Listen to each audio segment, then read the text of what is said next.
পাঁচটি সোনালী সময় আছে, যে সময়গুলো একজন মুমিনের জন্য, একজন ইমানদারের জন্য অত্যন্ত সুবর্ণ সুযোগ আল্লাহ সুবহানাহু ওয়া তাআলার কাছে তার চাওয়াগুলোকে পেশ করার জন্য, আল্লাহ সুবহানাহু ওয়া তাআলার কাছে নেক আমল করে কাছাকাছি যাওয়ার, আল্লাহ সুবহানাহু ওয়া তাআলাকে সন্তুষ্ট করার জন্য খুব মূল্যবান এই সময়গুলো।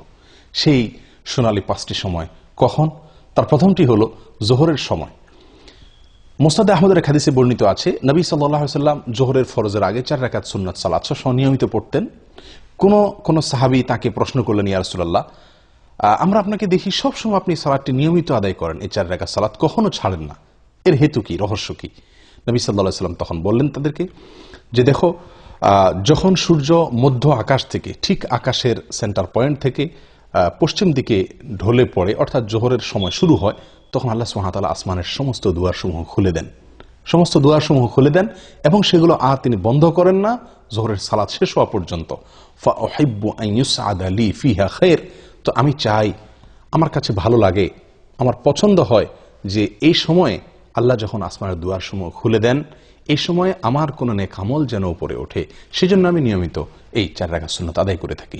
প্রিয় সম্মানিত ভাই বোনেরা, এখান থেকে আমরা জানতে পারলাম যে আল্লাহ সুবহানাহু ওয়া তাআলা আসমানের দরজাসমূহ, দুয়ারসমূহ খুলে দেন, যে সেই সোনালী সময়গুলোর ভিতরে একটি হলো এই জোহরের সময়টুকু, অর্থাৎ জোহরের ওয়াক্ত শুরু হওয়ার পর থেকে নিয়ে জোহরের সালাত শেষ হওয়া পর্যন্ত এই সময়টুকুতে আল্লাহ সুবহানাহু ওয়া তাআলা আসমানের দুয়ারসমূহ খুলে দেন। এবং এর পাশাপাশি আমরা নিয়মিত হয়তো অনেকেই আলহামদুলিল্লাহ জোহরের আগের এই সুন্নাত সালাত আদায় করি, কিন্তু হয়তো কয়জন লক্ষ্যই করি না আমরা যে এই সময়টুকু আসমান এর দরজাসমূহ আল্লাহ সুবহানাহু ওয়া তাআলা খুলে দেন। সেই কথা মাথায় রেখে যদি আমরা সালাত আদায় করি, এবং নবী সাল্লাল্লাহু আলাইহি সাল্লামের প্রিয় ছিল যে এই সময় কোনো নেক আমল যেন উপরে ওঠে, আর সেদিকে তাকায় যদি আমরা ওই 4 রাকাত সুন্নাত আদায় করি, নিঃসন্দেহে সেখানে ভিন্ন রকমের স্বাদ, ভিন্ন রকমের মাত্রা আমরা অনুভব করতে থাকবো। এইগুলো এক সময় জোহরের সময় আল্লাহ সুবহানাহু ওয়া তাআলা আসমানের দুয়ারসমূহ খুলে দেন, যেটি মুসনাদ আহমদের হাদিসে বর্ণিত হয়েছে বিশুদ্ধ সূত্রে। নাম্বার 2, আজানের পরের যে সময়টুকু, আজানের পরপর কিছু সময়, এই সময়ও আল্লাহ সুবহানাহু ওয়া তাআলা আসমানের দুয়ারসমূহ খুলে দেন।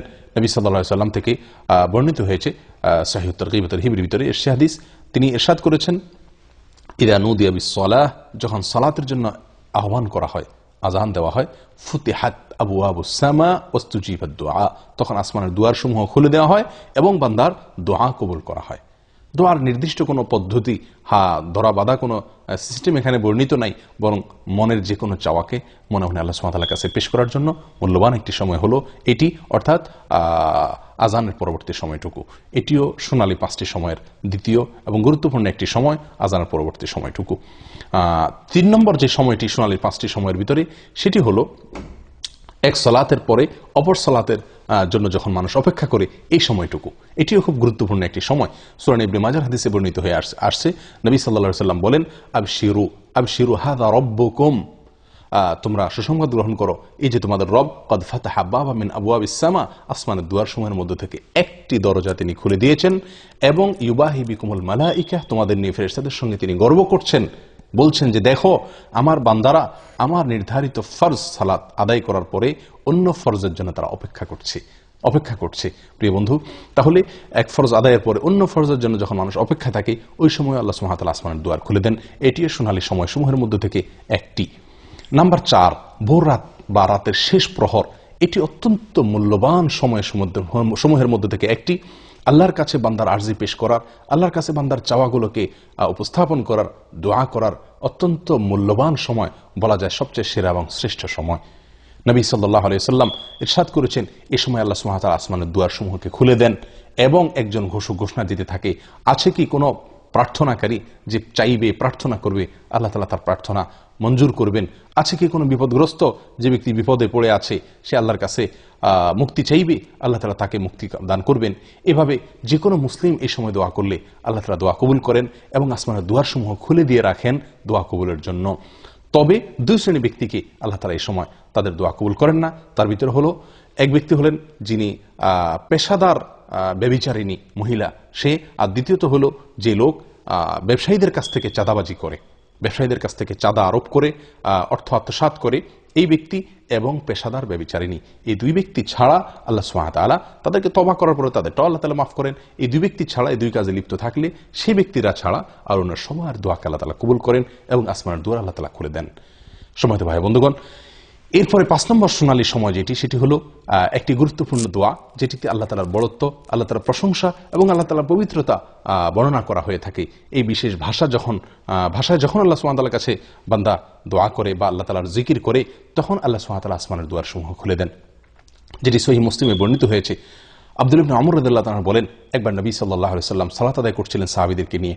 পিছন থেকে কেউ একজন একটি দোয়া পাঠ করলেন। দোয়াটি হলো এই: আল্লাহু আকবার কবীরা ওয়ালহামদুলিল্লাহি কাসীরা ওয়া সুবহানাল্লাহি বুকরাতাও ওয়া আসীলা। আল্লাহু আকবার কবীরা ওয়ালহামদুলিল্লাহি কাসীরা ওয়া সুবহানাল্লাহি বুকরাতাও ওয়া আসীলা। নবী সাল্লাল্লাহু আলাইহি ওয়াসাল্লাম সালাতের শেষে জিজ্ঞাসা করলেন, মানিল কায়েল, কোন ব্যক্তি এই দোয়াটি পাঠ করলেন? তখন যিনি পাঠ করেছিলেন তিনি বললেন, ইয়া রাসূলুল্লাহ, আমি পাঠ করেছি। নবী সাল্লাল্লাহু আলাইহি ওয়াসাল্লাম তখন বললেন, আমি আশ্চর্যান্বিত হয়ে গেছি, তোমার এই দোয়া পাঠের পর আল্লাহ সুবহানাহু ওয়া তাআলার পক্ষ থেকে আসমানের সমস্ত দুয়ার সমূহ খুলে দেওয়া হয়েছে, এটাকে অভ্যর্থনা জানানোর জন্য, এটাকে ইস্তেকবাল করার জন্য। তখন আব্দুল্লাহ ইবনে আমর রাদিয়াল্লাহু তাআলা বলেন যে এরপর থেকে আমি আর কখনো এই দোয়া পাঠ ছাড়িনি। সলাতের বাইরে সবসময় দোয়া পাঠ করা যায়। আল্লাহু আকবার কবীরা ওয়ালহামদুলিল্লাহি কাসীরা ওয়া সুবহানাল্লাহি বুকরাতাও ওয়া আসীলা। আমি আবারও সংক্ষেপে এই 5টি শোনার সময় আপনাদেরকে জানিয়ে দিচ্ছি। তার প্রথম হলো জোহরের সময়। জোহরের সময় শুরু হওয়ার পর থেকে নিয়ে জোহরের ফরজ সালাত শেষ হওয়া, জামাত শেষ হওয়া পর্যন্ত। আর দ্বিতীয়ত হলো আজান যখন দেওয়া হয় সালাতের, 5 ওয়াক্ত সালাতের আজানের পরবর্তী সময়টুকু। 3 নম্বর হলো এক সালাত পড়ার পরে মানুষ যখন অন্য সালাতের জন্য অপেক্ষমান থাকেন ওই সময়টুকু। নাম্বার 4 হলো ভোর রাতের সময়টুকু, রাতের শেষ প্রহর। নাম্বার 5 হলো আল্লাহ সুবহানাহু ওয়া তাআলার প্রশংসায়, তার গুণগানে এই বিশেষ বাক্য আল্লাহু আকবার কবীরা ওয়ালহামদুলিল্লাহি কাসীরা ওয়া সুবহানাল্লাহি বুকরাতাও ওয়া আসীলা, এটা যখন পাঠ করা হয়। আসুন এই 5টি সময়কে, মূল্যবান সময়গুলোকে কাজে লাগানোর চেষ্টা করি। জীবন খুবই সংক্ষিপ্ত, আল্লাহ সুবহানাহু ওয়া তাআলার কাছাকাছি যাওয়ার চেষ্টা করি, নিজের চাওয়াগুলোকে মঞ্জুর করানোর জন্য আপ্রাণ চেষ্টা করি। আল্লাহ তাআলা আমাদের সকলকে তৌফিক দান করেন। জাযাকুমুল্লাহু খাইর ওয়া আখিরু দাওয়ানা আলহামদুলিল্লাহি রাব্বিল আলামিন।